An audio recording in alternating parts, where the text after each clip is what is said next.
शिबसानि political जितु mission आरो vision बे मोननै बुस्थुखौ आं खोब आकर्षण जादों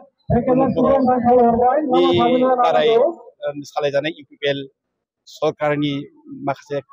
मावनाय दांनायफोरखौ आं जथेस्थ' आकर्षण जादों जेरैबायदि बिटिसिआ जिहेतु बिराद गोग्लैसोना थानाय मोनसे बेकवार्ड ओनसोल जायखौ सिक्स सिडिउलाव होनना बुंनाय जादों आरोखि डेभेलप खालामनो थाखायनो सिक्स सिडिउलखौ होनाय जादों गभर्नमेन्टआ तो बेहाय प्रमद बर'नि माखासे प्लेनिंखौ जों नुनो मोनदों आरोखि जेरैबायदिहाय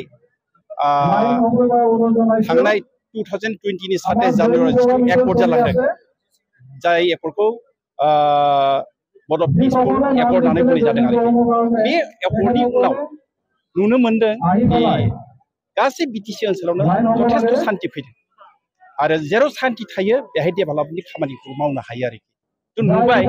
जे बिथाङा ओरैबायदि माखासे मिशन लाबाय जेरैबायदि सुपार 50आव मोनसेल' आयदाखौ बेहाय इनक्लुड खालामाखै बेहाय मेडिकेल स्टुडेन्टफोरनि थाखाय सुपार 50 बिथाङा खुलिदों IIT नि थाखाय सुपार 50 खुलिदों APSC नि थाखाय सुपार 50 खुलिदों UPSC नि थाखाय सुपार 50 खुलिदों जे बे सुपार 50आव ओरैबायदि गोरिब खोब गोरों गथ'फोरा सुपार 50आव एन्ट्रेन्स होनानै कचिंनि थाखाय चान्स मोनदों आं सारप्राइज जादों बिराद मोजां मोजां गथ'फोर दङ दा कचिं सेन्टाराव बै गथ'फोरा इयुनाव बिटिसिनि थाखाय मोजां सिन्था खालामनो हागोन आरो मोजां खामानि मावनो हागोन आं मिजिंथिदों बेनि अनगायैबो जितु दुरान्ड काप इन्डियानि सबसे माने पुर'नि मोनसे कम्पिटिसन दुरान्ड कापखौ बिटिसिआव लाना फैनानै बिटिसिआव जितु माने गथ'फोरखौ गेलेनायनि बागै जिखिनि इनफ्लुयेन्स खोलैदों बे खिन्थु एकदम माने एक्सेलेन्ट आरो आंनि थाखाय खोब मोजां जादों बिनि दारै बिटिसि ओनसोलाव जथेस्थ' लाभ जागोन गथ'फोरा एनकारेजमेन्ट मोनदों आरोखि बिनि अनगायैबो थांनाय आं सब्बायसो बावबाय टाउनफोराव जितु साउथ एसिया खख' बेहाय माने कम्पिटिसन जादोंमोन बे कम्पिटिसनाव जथेस्थ' माने आकर्षणीय जादों आरो बे खख'नि उनावहाय तामुलपुराव खख' जितु टीम दङ आसामावनो टप जाना दङ दा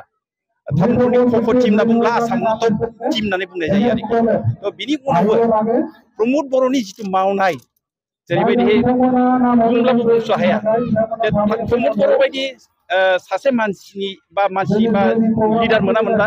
जों तामुलपुराव मेडिकेल कलेज मोननो हानाय नङामोन बिथांनि थाखाय जों तामुलपुराव मेडिकेल कलेज मोननो हादों बिथांनि थाखाय जों तामुलपुरखौ गंसे जिल्ला दानो हादों बिथांनि थाखायसो जोङो जोंनि खाथियाव गंथाम गंब्रै दलं बिराद गिदिर गिदिर दलं दिनै माने द्रुत गतियाव सोलिबाय थादों जेरै बे फाग्ला दलं बे कालानुदिन दलं ओरैहाय खावलि मेजगुरि कानेक्टेड ब्रिज ओरैहाय फाख्रिबारि मुथिगाव जितु कानेक्टिं रोड बै रोडफोरा अलरेडि कमप्लिटेड बिथां नङामोनब्ला आरो बिथांनो लोगोसे जों आं थेंक्स होनांगोन जोंनि तामुलपुर विधानसभा समष्टिनि मानगोनां MLA जलेन दैमारि बिथांखौ जलेन दैमारिनि जितु सिन्था बिथाङा जथेस्थ' माने खामानि मावनो थाखाय इस्सुक आरो जिखुनु खामानिनि थाखाय मावनांगौ जायोब्ला प्लेनिं खालामनांगौ जायोब्ला जथेस्थ' मोजां सावरायनायनि गेजेरजों बिथाङा जोंखौ इनफरमेसन होयो आरो बेबायदि मोनसे मोजां आन्डारस्टेन्डिं थानायाव आं आसलथे इउपिपिएल ल'खौ जथेस्थ' आकर्षण जादों आरो बिदिनो फैयै फैयै दिनै आं इउपिपिएल ल'आव जइन जाबाय आं सानो जे आं दोलोआ जा मावलांनो होयो बेखौनो मावलांबाय थागोन आं सासे दिनैनिफ्राय इउपिपिएल दोलोनि साधारन कर्मि आरोखि दिनैनिफ्राय थेंक इउ